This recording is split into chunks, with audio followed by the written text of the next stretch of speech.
মোহাম্মদ সাইদুল ইসলাম, আমার বাড়ি শোলমারি ইউনিয়ন 4 নম্বর ওয়ার্ড বাদেরপার। আমি এই তিস্তার চরে বন্ধন সিটে 22-33 কুমড়া লাগাইছি। তা অন্য অন্য সিটের চাইতে এবারে আমি এই মিষ্টি কুমড়ার অনেক লাভবান হয়েছে বা ফলন খুব ভালো পাইছি ইনশাল্লাহ। একটি করে কুমড়ার ওজন প্রায় 7 কেজি, 7.5 কেজি, 8 কেজি মতো হয়েছে ইনশাল্লাহ। কোনো এই মিষ্টি কুমড়ায় কোনো ভাইরাসও দেখা যায় নাই। এই কুমড়া ইনশাল্লাহ খুব ভালো। এর দেখেন এখানে এই যে বিট আছে, এই বিটগুলো খুব ভালো এবং এর ভিতরে ফাঁপাও বেশি একটা নাই। আবার এর ভিতরের রঙটাও খুব ভালো, কমলা গাঢ় রঙের। হ্যাঁ, খাইতেও খুব সুস্বাদ। প্রতিটি গাছে অন্তপক্ষে আমরা 4 থেকে 5টা করে কুমড়া এবার ফুলছে।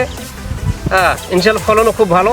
যদি আমরা এই সিডের কুমড়া লাগাই, দেশবাসী সবাই যারা লাগাবেন তারাই কিন্তু লাভবান হইতে পারবেন। আমি তো বালুচরে লাগাছি, আপনারা যদি আরও ভালো জমিতে লাগালে আরও ভালো ফসল ইনশাল্লাহ হবে।